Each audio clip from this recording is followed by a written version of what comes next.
Exploitons ce soir, c'est l'architecture des hôtels. Dis avec moi l'architecture des hôtels. L'auteur du livre de Hébreux est en train de dire que les choses physiques ou visibles tirent origine ou source du monde invisible. Et le monde invisible, on parle du monde spirituel, est un monde qui est assez vaste. Mais ce monde est un monde coordonné et la coordination ou la législation de ce monde est aussi caractérisée par ce qu'on appelle la notion des hôtels. Alléluia. La notion des hôtels, c'est cette notion qui gouverne le monde physique. Tout ce qui arrive dans le monde physique n'arrive pas au hasard. Ce sont des entités, ce sont des esprits, ce sont des plateformes qui décident sur des choses qui doivent arriver dans le monde physique de manière générale, tant en termes national, en termes local, familial, et j'en passe.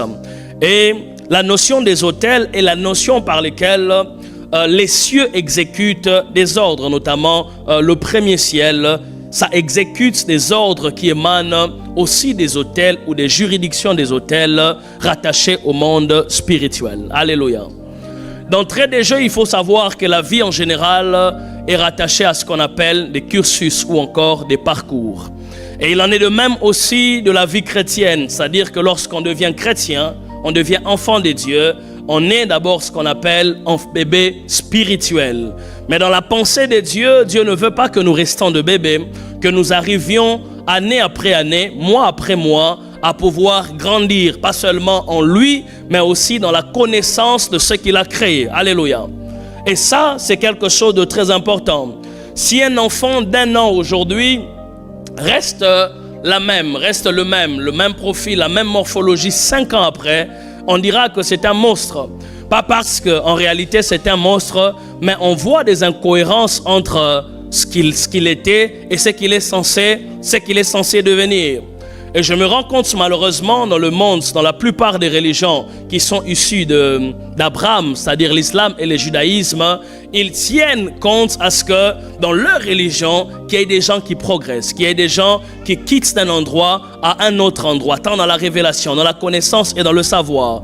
Mais c'est seulement dans la plupart des églises dites de réveil ou dans la religion chrétienne évangélique qu'on est un peu linéaire, c'est-à-dire les mêmes personnes qui naissent aujourd'hui, qui deviennent aujourd'hui chrétiennes, 10 ans après, ils restent le même, alors que la révélation de la personne de Jésus doit évoluer. Parce que si tu es en Dieu et que la révélation de ce qu'il est de son évangile n'évolue pas, tu seras en train de croire que tu es dans un autre monde, où tu es perdu, où tu es entré dans des hérésies, alors que c'est la même personne. La Bible déclare que lorsque Jésus est né, les mages sont venus pour pouvoir adorer Jésus. La Bible déclare lorsqu'ils sont venus, ils sont venus pour adorer. La révélation que les mages avaient lorsque Jésus était né, c'est la révélation d'un Jésus qui est roi, qu'on devait adorer, donner de présents. Et lorsque Jésus a eu 12 ans, la Bible déclare que les docteurs de la loi se sont mis autour de lui afin de lui poser, Chouraki dit, afin d'échanger sur la sagesse.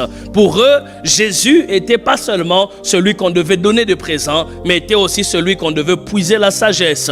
Et plus tard, 33 ans après, le même Jésus, lorsqu'il se révèle aux disciples, il ne se révèle pas de manière ordinaire. La Bible déclare que Jésus apparaît là où ils étaient. C'est-à-dire qu'il n'entre pas par la porte, il sort d'un mur. Et si les disciples étaient seulement restés sur un Jésus qu'on doit adorer, mais pas sur un Jésus qui peut apparaître, pas sur un Jésus qui peut faire des grandes choses, ils vont croire qu'ils ont dévié, alors qu'ils devaient juste grandir dans leur connaissance de la personne de Jésus et de l'évangile de Jésus. Je suis en train de prier dans ces différents jeudis de combat que Dieu t'amène à grandir, que Dieu t'amène à découvrir d'autres réalités de la spiritualité.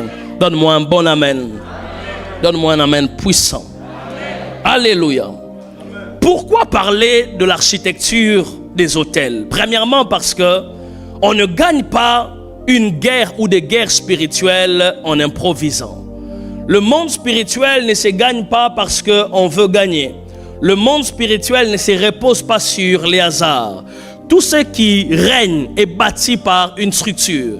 Tout ce qui règne est bâti par des choses qui sont bien établies. Alléluia. Et deuxièmement, on parle de l'architecture des hôtels parce que tout hôtel est une construction spirituelle consciente. Alléluia. Un hôtel n'est pas bâti par accident. Dans le monde spirituel, il n'existe pas des autels neutres. Alléluia. Chaque autel est le fruit d'une volonté spirituelle délibérée. C'est-à-dire, on sait pourquoi on baptise tel autel dans telle famille. On sait pourquoi on bâtit tel autel dans telle nation. On sait pourquoi on élève tel autel dans cette structure. Alléluia. Et troisièmement, on parle de l'architecture des autels parce que chaque autel est conçu pour un but bien précis. Alléluia.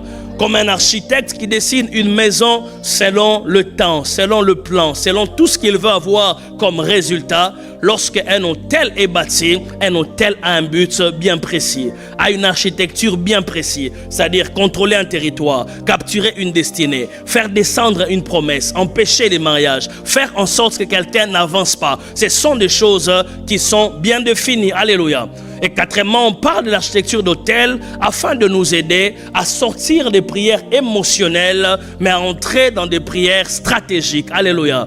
Parce qu'en ce qui concerne les hôtels, il ne suffit pas seulement de dire « j'anéantis les hôtels maléfiques ». J'anéantis, non. Il ne s'agit pas seulement de faire une déclaration, mais de discerner la structure de cet hôtel, d'identifier les piliers de cet hôtel, de localiser les fondements de cet hôtel, de savoir quels sont les principes qui font en sorte qu'un hôtel familial demeure 10 ans. Qu'est-ce qui fait en sorte qu'un même problème demeure 20 ans, un même problème demeure 30 ans, un même problème demeure 40 ans, demeure 50 ans, mais surtout avoir des armes nécessaires pour nous amener à pouvoir vaincre ces hôtels parce que les hôtels est renversible. Alléluia. Alléluia. D'entrée de jeu, c'est quoi un hôtel? Lorsqu'on parle d'un hôtel, on parle d'un lieu de sacrifice. Lorsqu'on parle d'un hôtel, on parle d'un point de contact entre le monde visible et le monde invisible. Lorsqu'on parle d'un hôtel, on parle d'un système spirituel de transaction. Mais lorsqu'on parle aussi d'un hôtel, on parle d'une plateforme légale d'invocation d'une divinité. C'est-à-dire une plateforme légale qui permet d'invoquer ou de faire intervenir une divinité. Lorsqu'on parle d'un hôtel, on parle d'un trône spirituel d'autorisation, de refus ou d'approbation. Alléluia. C'est-à-dire que dans le monde spirituel, il y a des choses qui ne t'arrivent pas pour t'arriver. Il y a des choses qui t'arrivent parce que ça a été accepté. Il y a des choses qui ne t'arrivent pas aussi parce que ça a été refusé. Il y a des choses qui arrivent et ça s'avorte aussi parce que ça a été rejeté. Alléluia.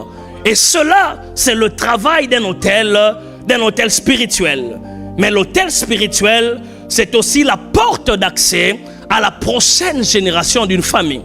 Lorsqu'un hôtel s'est bâti, on veut aussi garantir qu'après 10 ans, on aura accès à cette famille. Après 20 ans, on aura accès à cette famille.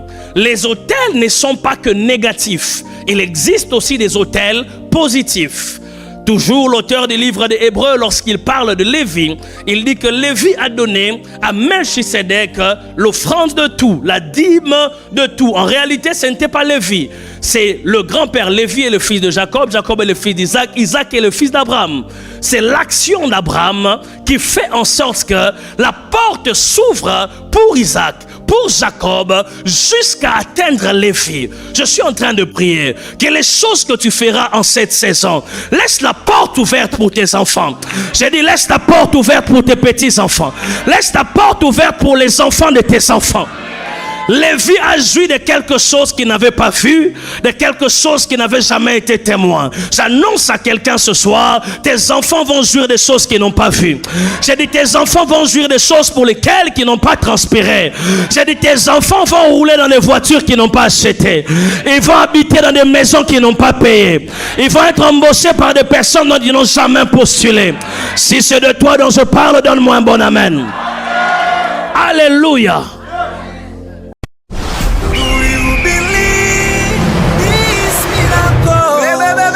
Supernatural dunamis power.